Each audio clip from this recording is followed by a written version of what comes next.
Hello, welcome to a new video from Maatwielen. This video will be about one of my recent projects. I hope you will find it interesting and useful.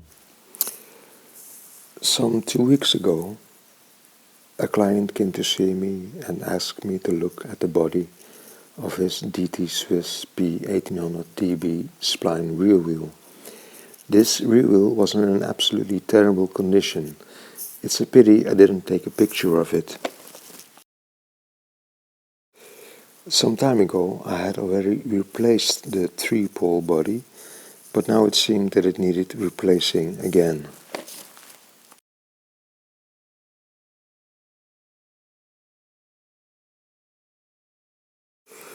But there turned out to be many more problems.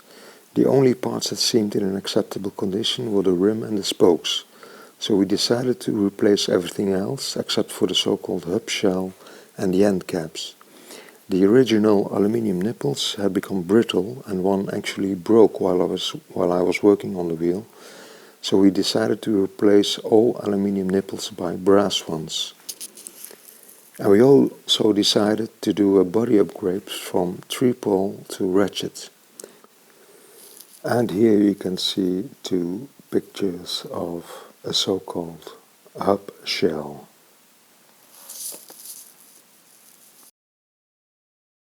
So I began by taking the hub apart.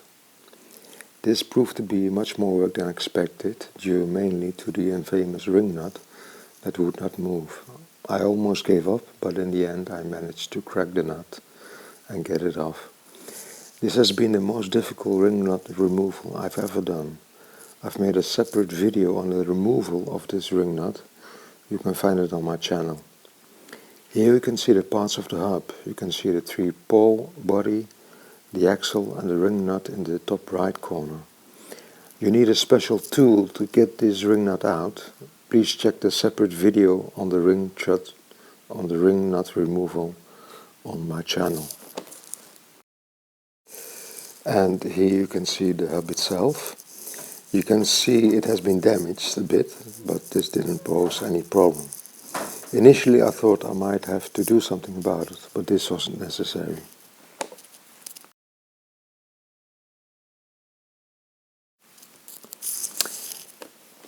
Here you can see the upgrade kit to ratchet system. As this is a road wheel, I needed the upgrade kit with road body.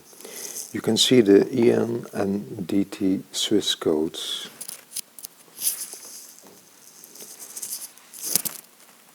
Here you can see 11S road for 11 speed road on the body.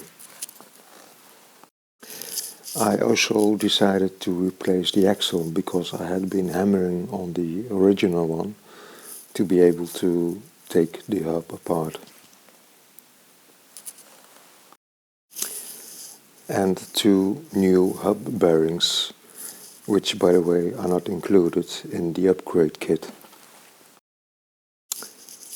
When replacing hub bearings on a disc wheel, make sure you protect the thread on the disc side of the hub.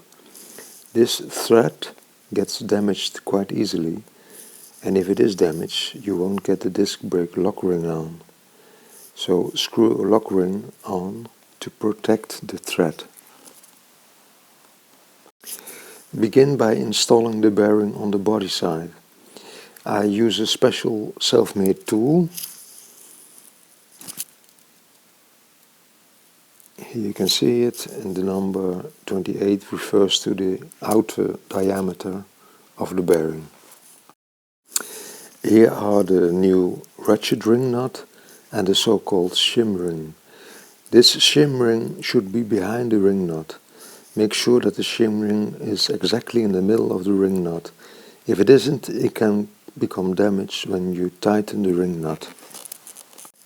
Here you can see that the shim ring sits nicely in the middle.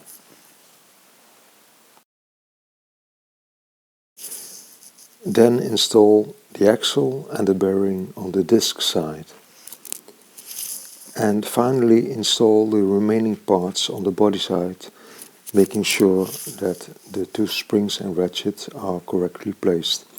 You can find a video on my channel that explains how to correctly place the springs and ratchets. Thank you for watching.